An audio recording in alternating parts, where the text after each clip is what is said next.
I took a slow sip of water, watching condensation drip down the glass.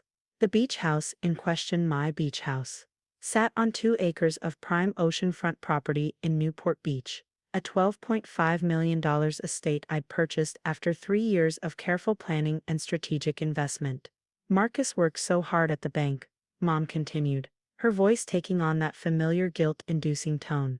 Vice President at 35, 3 beautiful children, and Sarah's expecting again. They really need the space. I set my glass down carefully. Mom, that's my home. I bought it myself. With what money? Marcus scoffed from across the table. Everyone knows tech support doesn't pay that well. He adjusted his Rolex, Dad's retirement gift, to him, and shared a knowing look with Mom. For 6 years, they'd believed I worked basic IT at a small startup. It was easier that way. Let them think I was the family underachiever while I built something real, something they couldn't interfere with or try to control. The point is, Dad interjected, your brother has a growing family. You're single working that little computer job. Be reasonable, son. I studied my father's face. The same man who'd pushed Marcus into banking because that's where real men make their fortunes. The same man who dismissed my interest in software development as playing with computers. The house isn't for sale, I said quietly. Mom's fork clattered against her plate. This isn't about selling. This is about family. Marcus can't afford that neighborhood yet on his salary, but you somehow got lucky with that property. It's time to think about what's right. Lucky, that's what they always assumed. Pure luck that their underachieving younger son had managed to buy a beachfront property. Not the fact that my little computer job had evolved into quantum security solutions, now valued at $4.7 billion. Not the 3 patents that had revolutionized cybersecurity. Not the 80-hour weeks I'd pulled while Marcus was bragging about his corner office. I've thought about it, I replied, maintaining my calm. The answer is no. This is exactly your problem, Alexander. Dad's voice rose sharply. Always been selfish. Your brother's given this family nothing but pride. Vice President at First Capital, respected in the community. What have you done, except hide in your little tech job, and somehow stumble into property you don't deserve? I felt my phone vibrate in my pocket. Probably another alert about Marcus's gambling debts. The ones I'd been quietly covering for the past year through shell companies to protect Mom and Dad from the truth. The ones that would destroy his perfect image if they ever came to light. The beach house is mine, I repeated firmly. I worked for it. I earned it. Marcus laughed, that same dismissive laugh he'd used since we were kids. Earned it, please. We all know you must have gotten lucky with some tech stock or cryptocurrency nonsense. Real success comes from actual work, little brother. Like what I do. I thought about the USB drive in my pocket. The one containing security footage from the Bellagio showing exactly how Marcus spent his business trips to Vegas. The credit card statements. The threatening emails from loan sharks. The evidence of him embezzling from his own clients to cover his tracks. Speaking of work, Marcus continued, cutting into his steak with practiced precision. Sarah's already planning how to redecorate. The kids need a proper playroom, so that ridiculous home office of yours will have to go. We'll need the keys by next weekend. Mom beamed. That's wonderful, Alexander. See how much thought they've put into this. This is what family means. I pushed my chair back slowly. I have a meeting in 20 minutes. But before I go, let me be very clear. The beach house is mine. Marcus isn't getting it. End of discussion. You ungrateful little. Dad started to rise, but Mom put a hand on his arm. Alexander James Davidson. She used my full name, her voice trembling with disapproval. Your brother has provided for this family. He's given us grandchildren. He's upheld the Davidson name while you've hidden away with your computers. You owe him this. I stood up, straightening my jacket, the same Brioni suit I'd worn to sign my company's latest acquisition. I don't owe anyone anything, and Marcus should focus on his own finances instead of trying to take my property. Marcus's face reddened. What's that supposed to mean? Nothing, I replied calmly. Just making an observation. You know what? Marcus pushed back from the table. This is ridiculous. Dad, we should just call James at the bank. Get the property assessed. Force a sale through legal channels. Alexander clearly doesn't understand family obligations. I almost smiled. James Anderson, Marcus's go-to banker for his schemes. The same James Anderson, who now worked for one of my shell companies, documenting every questionable transaction Marcus had ever made. That won't be necessary, I said, checking my actual Rolex, not a gift, but bought with my first million. The house isn't under any bank's jurisdiction. It's fully paid for. Impossible, Marcus sputtered. That property's worth at least 12 million. 12.5, I corrected quietly, plus another million in renovations. The table fell silent. I could see the calculations happening behind their eyes. Even in their wildest dreams of my luck, they'd assumed I'd mortgaged myself to the hilt. Alexander, Mom's voice had shifted to concern now. What have you gotten yourself into? If you're involved in something illegal. Really, Mom? That's your first assumption. I pulled out my phone, checking the time. I have to go, but since you're all so interested in my property, why don't we meet tomorrow? I'll have my lawyer present, everything you need to see. Lawyer? Dad scoffed. Since when do you have a lawyer? Since I needed one to manage my assets, I replied. Bring Marcus's bank statements. Should make for an interesting discussion. Marcus's fork clattered to his plate. What are you talking about? Tomorrow 2 p.m. My office.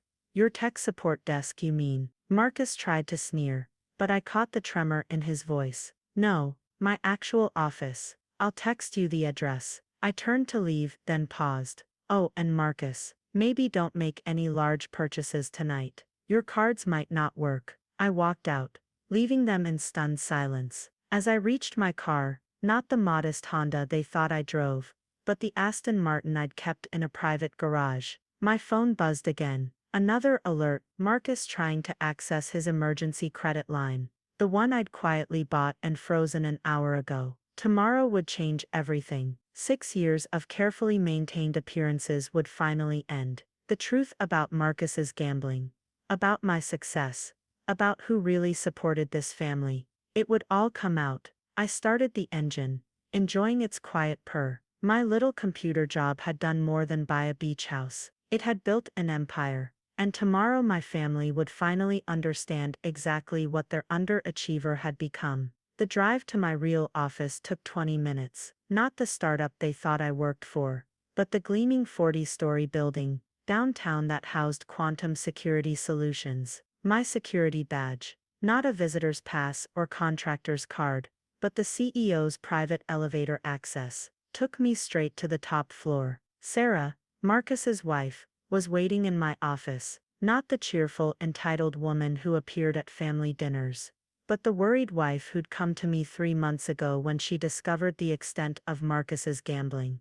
They're still planning to take the house, she said without preamble. Marcus called his lawyer the moment you left. I loosened my tie, settling behind my desk. I know, the lawyer called me right after.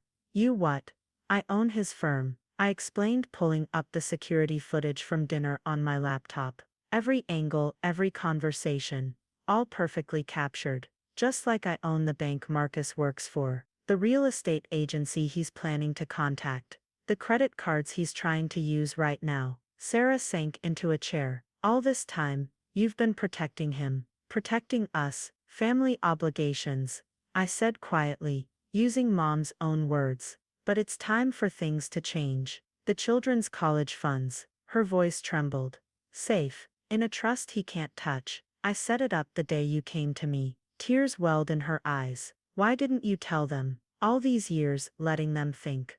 Because Marcus needed to hit bottom naturally. If I'd stepped in openly, he'd never learn. But now, I showed her my phone screen. Another alert, Marcus trying to book a flight to Vegas. Now he's out of options. Tomorrow everything changes. They'll hate you for this, she whispered. Exposing him. Exposing everything. Maybe.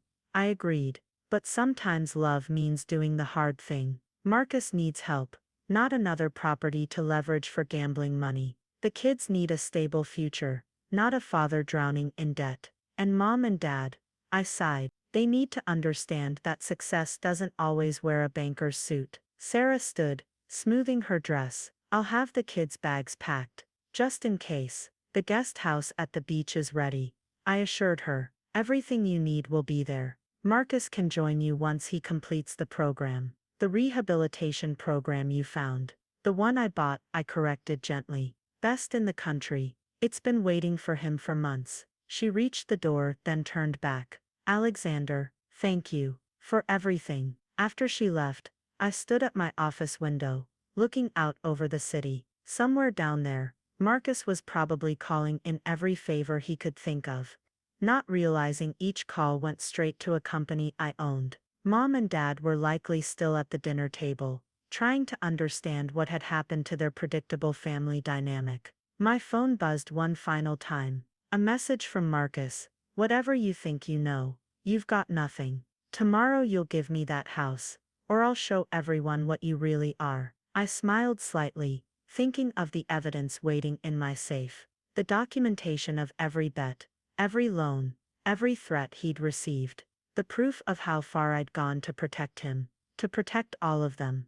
Looking forward to it, big brother. I typed back. Looking forward to it. Tomorrow the carefully constructed facade would crumble. The truth would finally emerge about the Davidson family's real success story. And maybe, just maybe, it would save the brother who'd spent his life trying to prove he was better than me. I picked up my private line and dialed. Janet, move tomorrow's board meeting to 3 p.m. I have a family matter at 2, and call the PR team. We're going to need them for some damage control. It was time to show them exactly what playing with computers had built. The next day, at exactly 1:58 p.m., my family walked into the lobby of Quantum Security Solutions. I watched them through the security feeds, Mom smoothing her best dress, Dad straightening his tie, and Marcus in his standard banker's suit, looking increasingly unsettled, as they were escorted past the QSS logo dominating the marble wall. Sir, my assistant Thomas buzzed through. Your family is here, and Mr. Davidson, your brother, tried to access the building earlier this morning through the parking garage. Of course he did, probably hoping to find something he could use against me before the meeting. Show them in, Thomas. The door opened, and their expressions shifted from confusion to shock as they took in my corner office. Floor-to-ceiling windows overlooked the city. Modern art worth millions adorned the walls, and my desk, a single piece of sculpted glass, faced the downtown skyline. What is this? Dad demanded, recovering first. Where are we? My office, I replied simply, standing, the real one. Marcus's eyes darted around, taking in the details, the awards on the walls, the technology seamlessly integrated into every surface, the subtle displays of wealth that made his banker's salary look like pocket change. Welcome to Quantum Security Solutions. I gestured to the chairs arranged before my desk. Please sit. You work here? Mom asked hesitantly. Not exactly. I pressed a button, and the wall behind me transformed into a digital display showing the company's global operations. I own it. Marcus laughed, but it sounded hollow. Right. The biggest cybersecurity firm in the country is run by my little brother who plays with computers. I pulled up a news article from last month. Quantum Security Solutions CEO, Alexander Davidson, closes $2.80 billion defense contract. Then another, QSS market value, exceeds $4.70 billion under Davidson's leadership.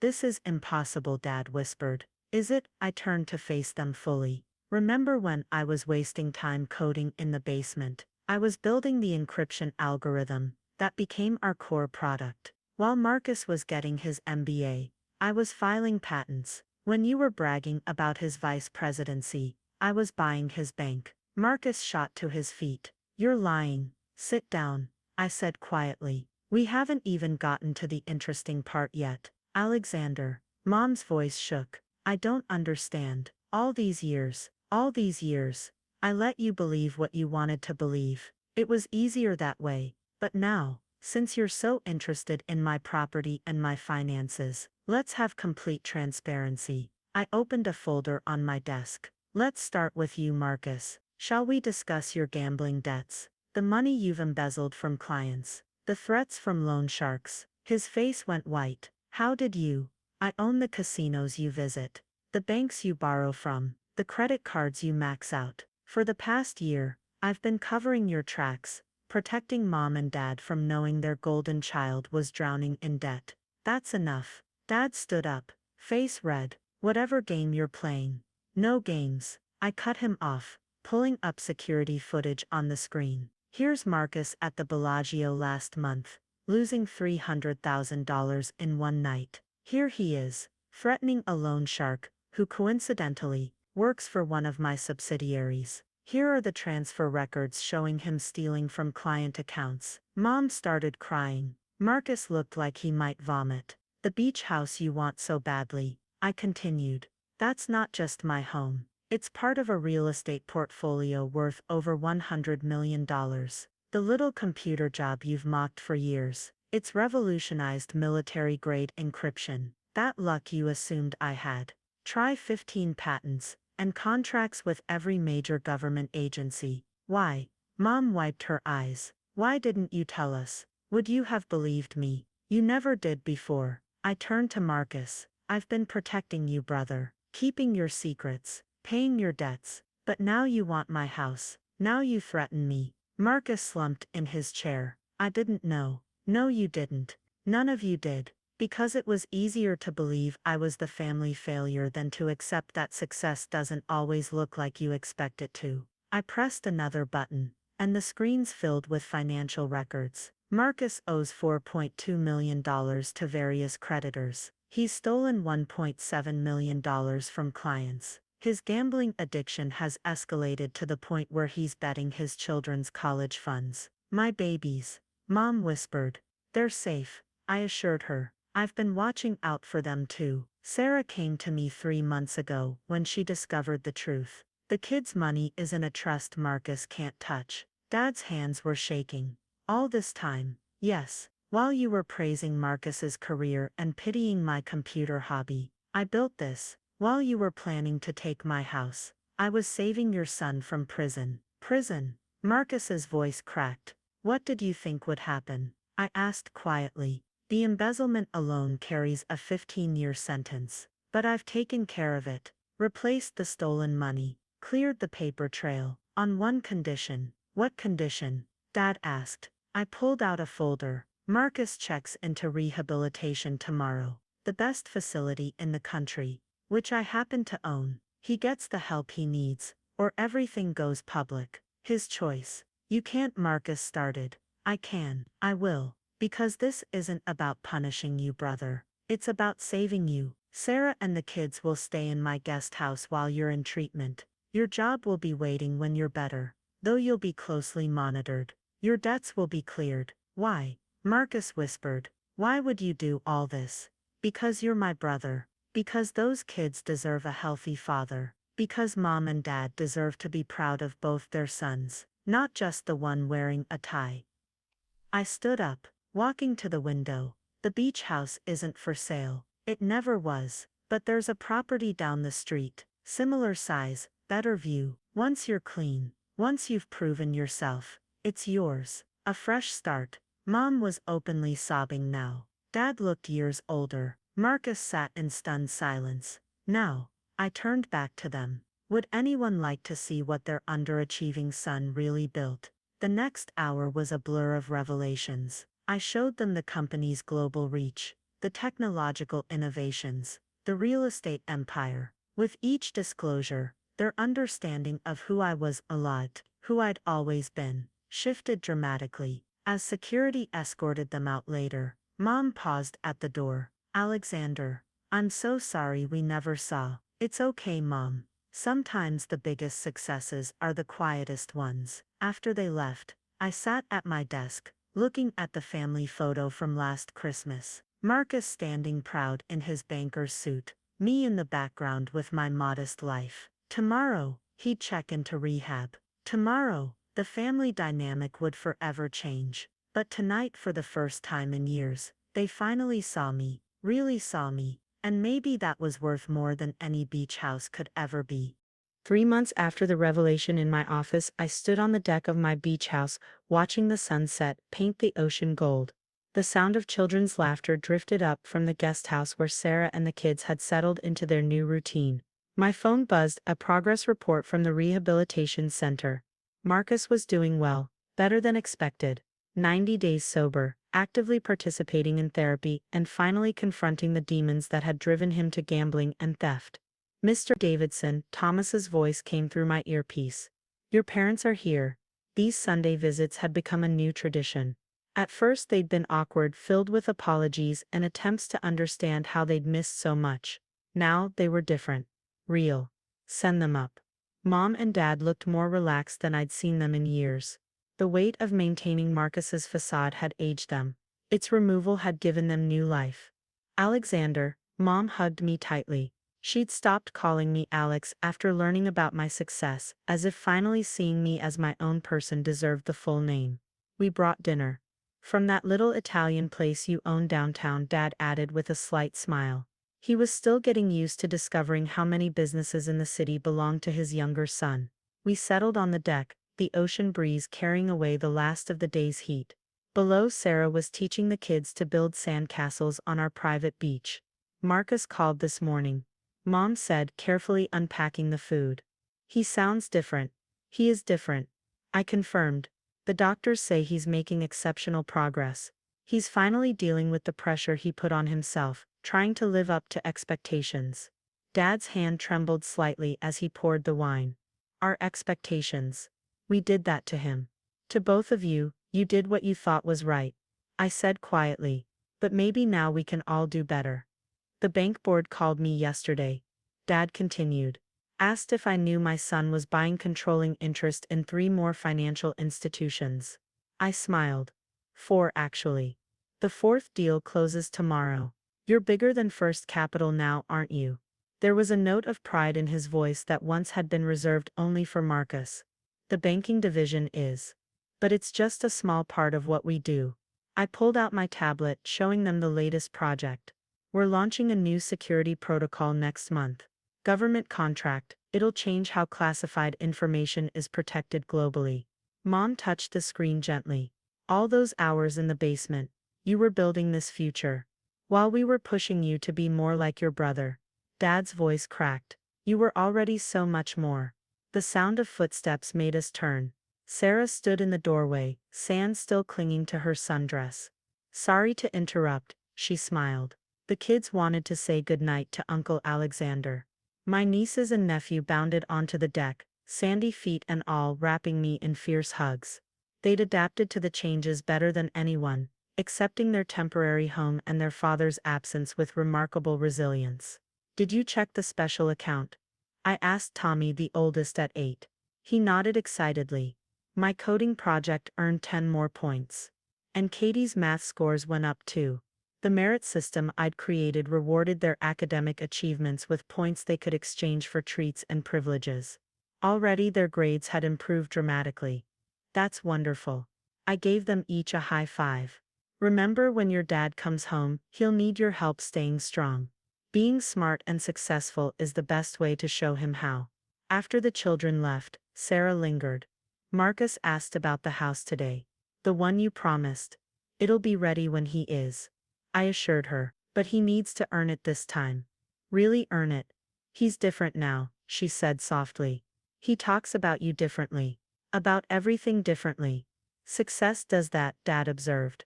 Changes how you see the world. We just didn't see Alexander's success, because it didn't look like what we expected. Mom reached for my hand. The night you showed us your office, I couldn't sleep. Kept thinking about all the times we dismissed your work. Your choices. How many dinners did we spend praising Marcus while you sat quietly, running an empire we couldn't see? It doesn't matter now. I squeezed her hand. What matters is moving forward. Marcus will have his fresh start. The kids have their trust funds. And you, I smiled. You finally know who your sons really are. Both of them, Dad added firmly. Not just the one we could understand. As if on cue, my phone buzzed again. A message from Marcus. Board approved my return to work under supervision. Thank you for not giving up on me, little brother. I showed them the message. Mom wiped away tears. You know, Dad said thoughtfully. I always thought I knew what success looked like. Corner office, executive title, country club membership. But you built something bigger than that. Something real. And Marcus will too. I replied, just differently this time. Honestly, this time, the sun had set completely now, leaving us in the soft glow of the deck lights. Below, the ocean whispered secrets to the shore. In the guest house, my nieces and nephew were probably already dreaming of their father's return. I had dinner with the governor last week. I mentioned casually. He's interested in implementing our security systems statewide. Dad nearly choked on his wine. The governor? Right after I met with the defense secretary about the new protocols, I kept my tone light, enjoying their amazement. The house they wanted to take. I bought it with the profits from one minor government contract. And Marcus wanted. Mom shook her head. We all thought.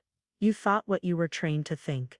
I finished for her. That success wears a certain suit, works in a certain office, follows a certain path. But sometimes, I gestured to the ocean. My house, the empire I'd built. Sometimes it looks like this. Sarah excused herself to check on the kids, leaving me with my parents under the stars. The same stars I'd watched as a teenager, coding late into the night, dreaming of exactly this future. We're proud of you, son, Dad said suddenly, his voice rough with emotion. Not because of what you built, or what you own, but because of how you built it. How you protected your brother. How you stayed true to yourself when we tried to make you something else. The funny thing is, I replied, I never needed you to be proud. I just needed you to see me. Really see me. Mom wiped away more tears. We see you now, Alexander. We finally see you. The night wrapped around us like a comfortable blanket.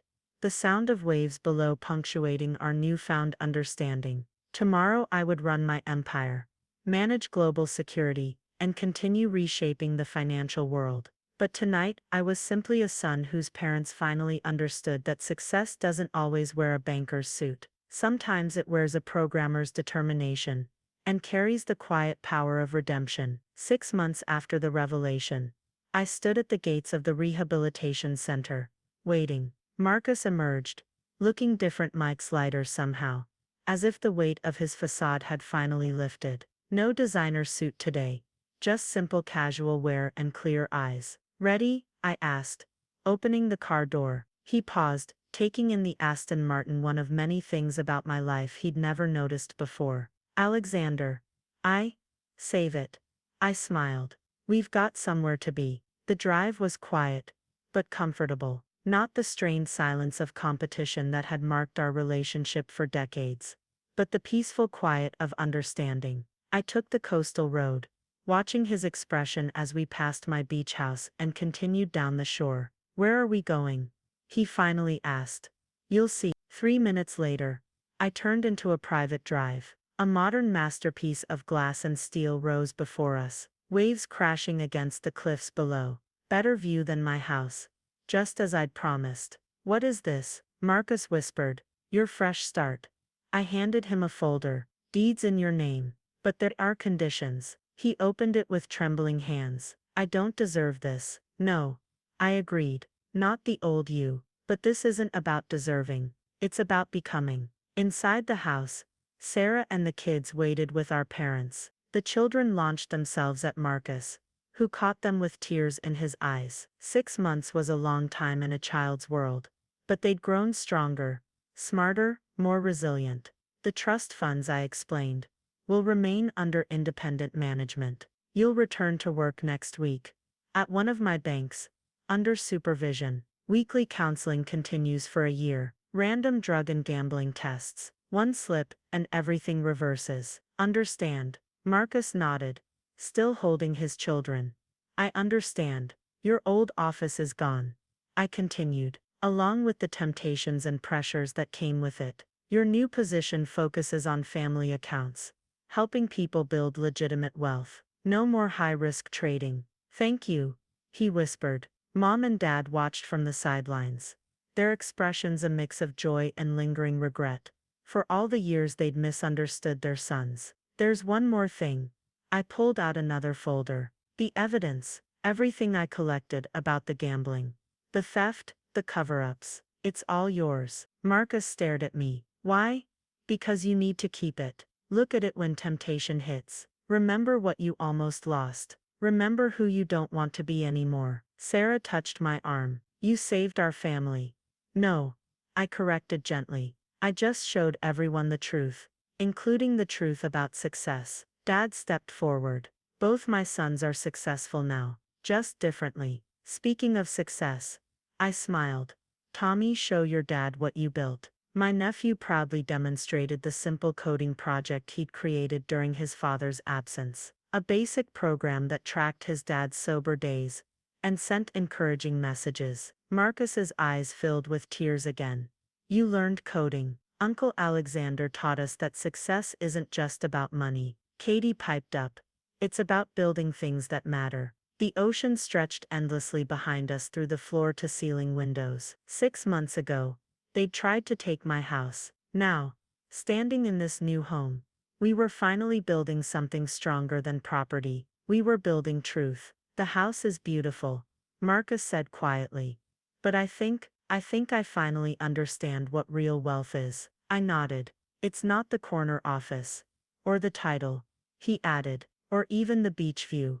I finished. It's this: family, truth, redemption. Mom wiped her eyes. And seeing people for who they really are. Speaking of which, I checked my watch. I have a video call with the president in an hour. Something about national security protocols. Marcus laughed. A genuine laugh. Not the dismissive one from before. My little brother, the tech genius. I should have seen it sooner. We all should have, Dad said. But we see it now. As I left them to settle into their new home, I paused at the door. The sun was setting, painting the scene in gold. A family rebuilt, a brother redeemed, and parents who finally understood that success stories come in many forms. Sometimes they wear banker suits, sometimes they write code in basement rooms, and sometimes, if you're very lucky, they build something bigger than houses or empires. They build second chances. The end.